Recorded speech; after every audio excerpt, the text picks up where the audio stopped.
आज श्री विनायक जी की कहानी। एक छोटा लड़का घर से रूठ के निकल गया। बोला आज मैं विनायक जी से मिलकर ही घर लौटूंगा। विनायक जी सोचा कि ये जंगल में चला गया, कहीं कोई शेर वगैरह इसे ना खा जाए, इसलिए विनायक जी ने बूढ़े ब्राह्मण का वेश धरा और जंगल में पहुंच गए और बोले उस लड़के को, पुत्र बता मैं ही विनायक जी हूँ। बोला तो वह लड़का बोला कि मेरे को कुछ वरदान चाहिए विनायक जी। बोला बोल, जो तू मांगेगा वो ही हो जाएगा। तो वह लड़का हाथ जोड़ के मांगना शुरू करता है, दाल भात मुट्ठी परोसे, स्त्री ऐसी हो जैसे फूल गुलाब का, महल अटारी हो जाए और दाल भात की मैं रसोई खाऊं। और यह कहकर वह चुप हो जाता है। तो विनायक जी महाराज तथास्तु कह के अंतर ध्यान हो जाते हैं।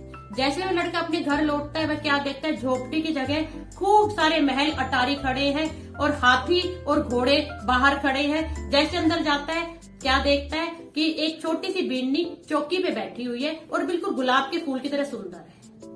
राधे राधे। श्री विनायक जी की कहानी। एक ब्राह्मण था, उसका नियम था कि वह रोज गंगा स्नान करता था और उसके घर में छोटी सी विनायक जी की मूर्ति थी।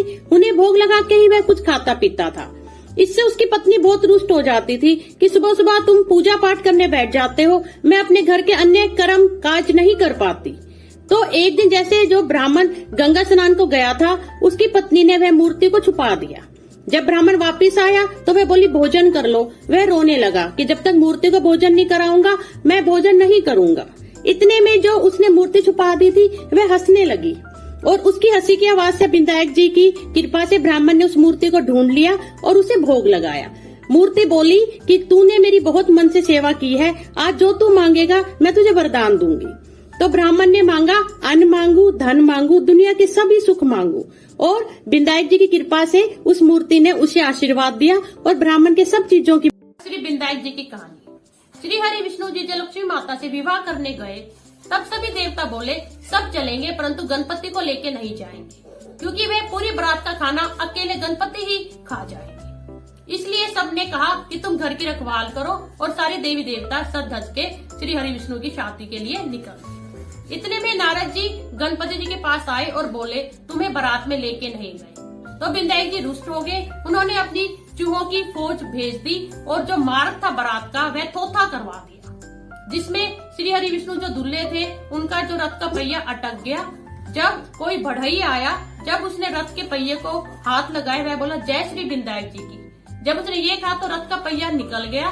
तो सब बोले ये रथ का पहिया किसी से भी नहीं निकला, तुमसे कैसे निकल गया? तो वह बोला कि विनायक जी के बगैर कोई भी कार्य सफल नहीं होता। उसके बाद सबने विनायक जी को मनाया और उनको आगे लेके गए, जिससे श्री हरि विष्णु लक्ष्मी जी के। श्री विनायक जी महाराज जी की कहानी।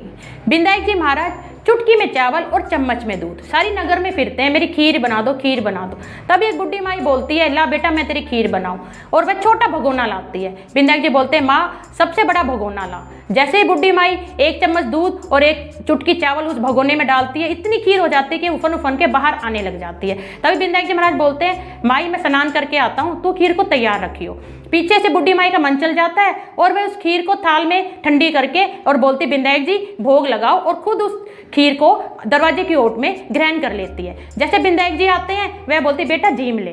तो वह बोलती है, तो विनायक जी बोलते हैं कि माई जब तूने मेरे को दरवाजे की ओट में जिमाया मैं तो तभी जीम लिया। और बुढ़ी माई के सब चीजों की मौज हो जाती है। विनायक जी महाराज जैसे बुढ़ी माई पे कृपा की सब पे करना। जय विनायक जी महाराज की।